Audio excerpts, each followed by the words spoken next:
Au niveau de notre vie internationale, il faut bien dissocier deux choses. D'une part, la partie détection et filière d'entraînement qui nous amène au plus haut niveau. Ensuite, la gestion de la haute performance.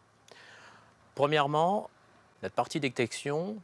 est toujours structurée avec nos deux entités, à savoir le parcours d'entraînement régional, issu de la détection de nos ligues, structuré avec les responsables d'entraînement ligue, sous la houlette de Jean-Pierre Catala. Cette structuration nous permet aujourd'hui d'avoir une vision quasi permanente sur l'ensemble des potentiels futurs champions qui peuvent apparaître dans l'ensemble de nos territoires.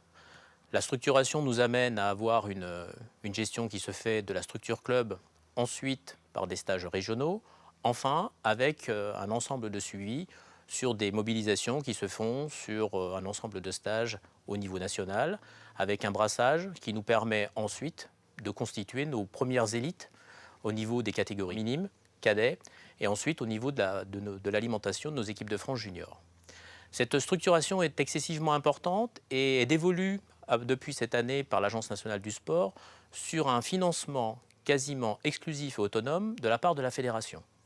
Nous avons donc une véritable vocation aujourd'hui à mettre en place les couveuses qui nous permettront de sortir les champions de demain. Mais c'est également un enjeu prioritaire au niveau de nos territoires, puisque c'est par ce biais-là que l'on arrive à avoir une vitrine régionale en adéquation avec les orientations sportives que chaque conseil régional essaie d'avoir pour on va dire une certaine reconnaissance au sein de l'ensemble du territoire. Deuxième axe qui correspond à cette détection, c'est ce que l'on appelle le parcours de l'excellence sportive. Le parcours de l'excellence sportive, c'est le niveau supérieur. À partir du moment où nous avons détecté, à partir du moment où nous commençons à perfectionner, nous alimentons de ce qu'on appelle la filière du parcours de performance fédérale au travers de nos pôles. Là où il s'agit de faire une petite distinction entre nos trois armes, la carabine, le pistolet et le plateau. La carabine, par excellence, est une discipline pour laquelle le niveau d'entraînement, le niveau d'exigence nécessite d'avoir une permanence en entraînement, mais une permanence en entraînement très proche, à savoir la concordance du triptyque, athlète, stand de tir, encadrement sur un même lieu, de façon à faciliter l'accès,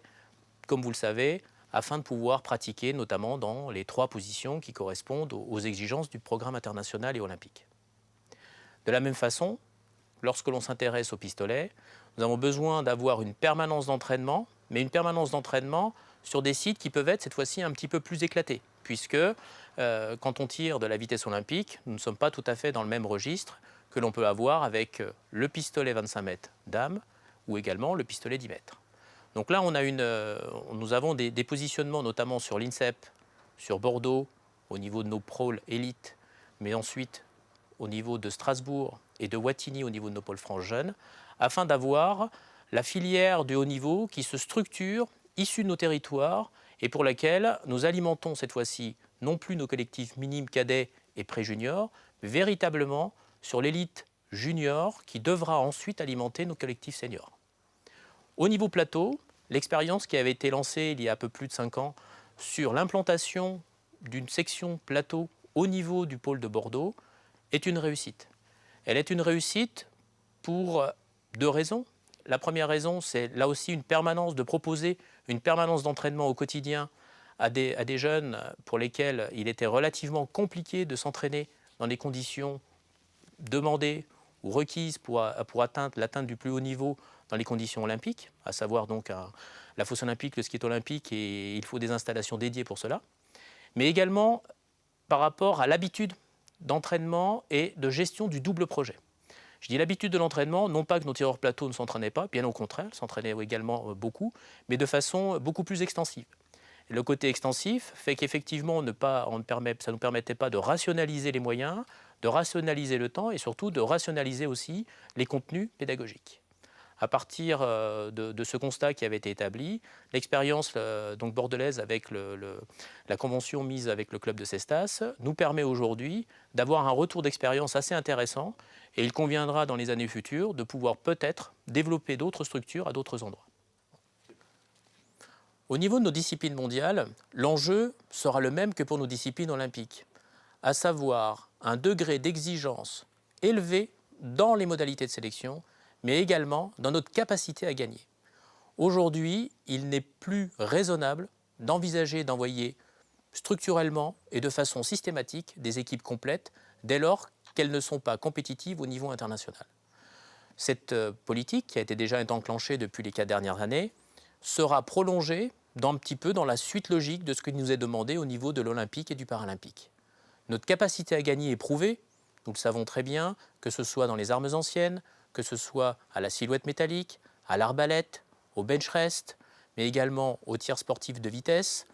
Toutes ces disciplines nous permettent de rayonner sur l'ensemble du continent, voire même